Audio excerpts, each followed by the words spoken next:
Hello, this is Tony Heller from RealClimateScience.com, setting the record straight about science.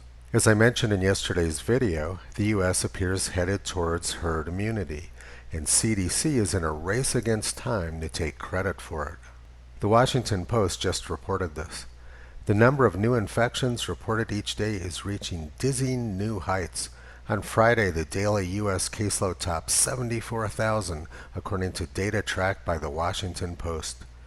Masks are now mandatory in more than half of U.S. states, with the governors of Arkansas and Colorado the latest to issue face-covering orders. Maryland Governor Larry Hogan, Rhino, chairman of the National Governors Association, said that masks should be mandated in states across the country. California Governor Gavin Newsom, Democrat, on Friday announced new guidelines that will bar schools in 32 hotspot counties from reopening in the fall unless they meet strict standards for preventing the spread of coronavirus. Iowa Governor Kim Reynolds, Republican, said Friday the state schools must resume in-person instruction. Now let's look at what CDC is trying to do and what they're up against. The Washington Post says that cases are reaching dizzying new heights. And Dr. Fauci said last week that we were headed towards 100,000 new cases a day. So what Fauci and CDC are doing to achieve their propaganda coup is to massively ramp up testing. If you do twice as many tests, you're going to detect twice as many cases. But they've run into a snag. The blue line is the percent positive COVID-19 tests, and you can see that's actually been declining for the last 10 days or so. So in order for Dr. Fauci to get up to his 100,000 cases per day, they're going to have to probably double the number of tests which are being given, which seems unlikely to occur. And the U.S. daily death rate is way down, despite the efforts to sabotage it with the massive social justice protests we've been seeing over the last 6 weeks. Not to say that they completely failed. In a number of places like Houston, they were successful in sabotaging the COVID situation and the economy with 3 weeks of massive protests. Dr. Fauci boldly told people not to go to Trump rallies, but he never said a word about not going to BLM protests. Now let's look again at the slide I showed yesterday with a claim from 3 weeks ago. The claim was that states with mask rules were seeing a decline in cases and states without mask rules were seeing a large increase in cases. The two states in the West with mask rules at that time were California and New Mexico. And since then there's been a huge increase in cases in both states. This is California and this is New Mexico. There's no indication from the empirical data that mask rules cause the infection rate to go down. In fact, we're seeing the exact opposite. But in New York, we're seeing a completely different pattern. They had a huge number of cases back in March and April when the governor was sending thousands of sick people into nursing homes. But since then, the number of cases has dropped off sharply, and there's been no recent increase.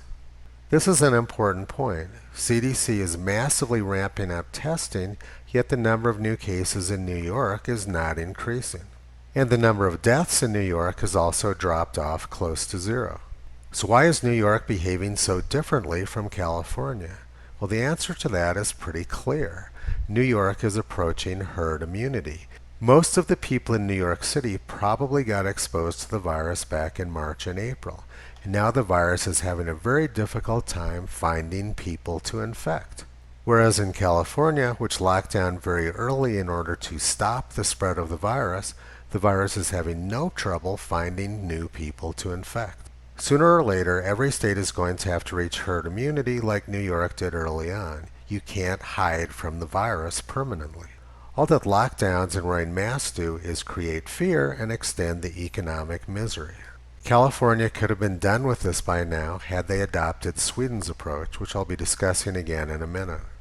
I've used this graph in my last couple videos, and this is a very important graph. There's one blue dot for each of the 50 states. Across the x-axis is deaths per million population, and up the y-axis is the percent daily change in total cases.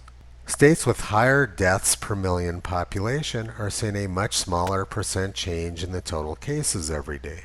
This is because these states, generally in the Northeast with high death rates, are getting close to herd immunity.